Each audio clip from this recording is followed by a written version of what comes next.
Welcome to village cooking style. இன்னும் நம்ம சேனலை சப்ஸ்கிரைப் பண்ணாதவங்க சப்ஸ்கிரைப் பண்ணுங்கள். இன்றைக்கி நம்ம பார்க்க போகிற ரெசிபி வெரி ஈஸி அண்ட் சிம்பிளாக செய்கிற மஷ்ரூம் பிரியாணி. வாங்க, மஷ்ரூம் ஒரு ஹெல்த்தியான டிஷ்ஷு. இப்போ நம்ம அது செய்முறையை அதுக்கு தேவையான பொருட்கள் பார்க்கலாம். வாங்க, இங்கே நான் மஷ்ரூம் எடுத்து நல்லா வாஷ் பண்ணிவிட்டு கொஞ்சம் பெரிய பீசஸாக கட் பண்ணி வச்சுருக்கேன் ஒரு பவுலில்.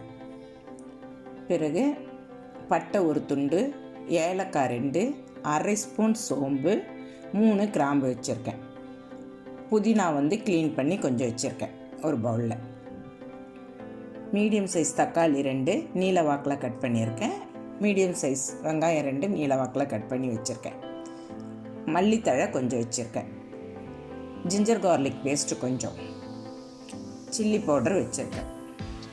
இதுக்கு தேவையான பொருட்கள். இங்கே நான் ஒரு கிளாஸில் அளவுக்கு ரைஸ் எடுத்துருக்கிறேன். 250 கிராம் அளவுக்கு நான் ரைஸ் எடுத்து வச்சுருக்கேன். அதை நான் 2 டைம்ஸ் கழுவி வாஷ் பண்ணிட்டேன். வாஷ் பண்ணி ஒரு 15 மினிட்ஸ் நான் அதை ஊற வைக்கிறேன். இப்போ ஸ்டவ்வில் குக்கர் வச்சு ஆயில் விட்டுருக்கேன். இப்போ நம்ம அதில் ஸ்பைசஸ் சேர்த்து விடணும். சோம்பு, பட்டை, ஏலக்காய், லவங்கம் சேர்த்து விட்டுருக்கேன். இது நல்லா நம்மளுக்கு பொரிஞ்சு வரணும். பொரிஞ்சு வந்த பிறகு வெங்காயம் சேர்த்து நல்லா வதக்கணும். பொன்னிறமாக வதக்கணும். திரும்ப 2 பச்சை மிளகாய் நீல வாக்கில் கீனி போட்டிருக்கேன். இது கொஞ்சம் நல்லா வதங்கணும். அதுக்கு பிறகு தக்காளி சேர்த்து விடணும். தக்காளியை சேர்த்து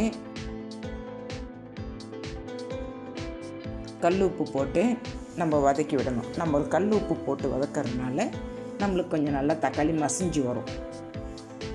நல்லா நம்ம வதக்கி விடணும். பிறகு மஷ்ரூம் சேர்த்துக்கிறேன்.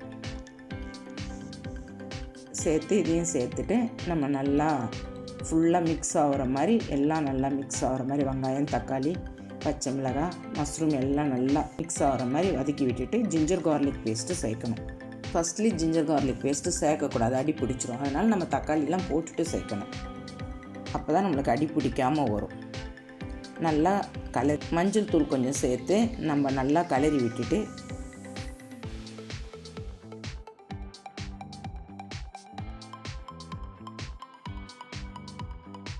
ஒரு 2 ஸ்பூன் அளவுக்கு தயிர் சேர்க்கணும். மஷ்ரூம் பிரியாணிக்கு கண்டிப்பாக தயிர் சேர்க்கணும். அப்போ தான் நல்ல டேஸ்ட்டாக இருக்கும். அந்த மஷ்ரூம் நம்ம நம்மளுக்கு சாப்பிடும்போது அந்த டேஸ்ட் நல்லா டிஃப்ரெண்ட்டாக இருக்கும்.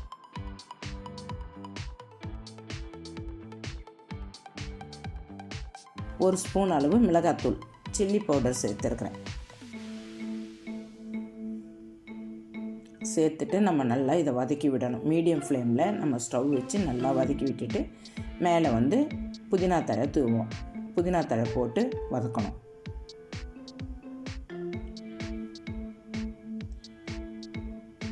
நல்லா வதக்கி விட்டுட்டு நம்ம இப்போ எல்லாமே ஆல்ரெடி எல்லாம் சேர்த்துட்டோம். இதில் மிளகாத்தூள், உப்பு எல்லாம் சேர்த்துட்டோம்.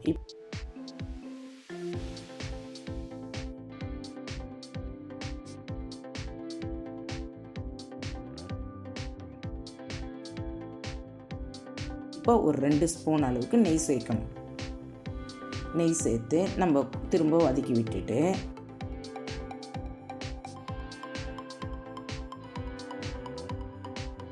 நான் இங்கே 1 டம்ளர் அரிசி எடுத்தேன் இல்லைங்களா, 250 கிராம், 1.5 டம்ளர் தண்ணி சேர்க்குறேன். ஏன்னா நம்ம குக்கரில் செய்கிறதுனால பாசுமதி ரைஸ்க்கு 1 டம்ளருக்கு 1.5 டம்ளர் தண்ணி சேர்த்தா போதும். சேர்த்துட்டு நம்ம அரிசி அதில் சேர்த்து விட்டுடணும். நம்ம 15 நிமிஷம் ஊற வச்சோம் இல்லைங்களா, அந்த அரிசியை அதில் நம்ம சேர்த்து விட்டுடணும். சேர்த்து விட்டுட்டு நல்லா கிளறிட்டு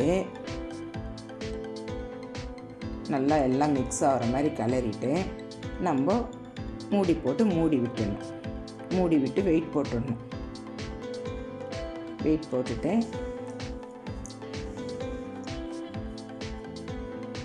நம்மளுக்கு 2 விசில் வரணும்.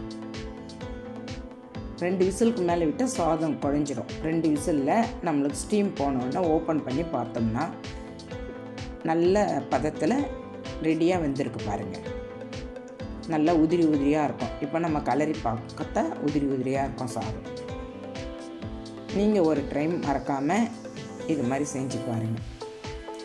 மல்லித்தழை தூவிட்டு கிளறி பாருங்கள்.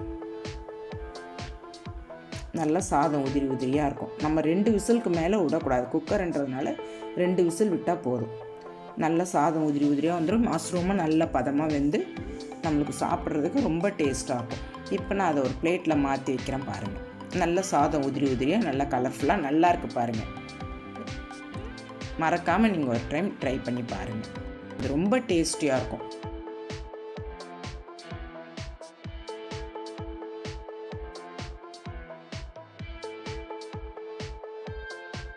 இதை நம்ம தயிர் பச்சடி வச்சு சாப்பிட்டோம்னா ரொம்ப நல்லாயிருக்கும்.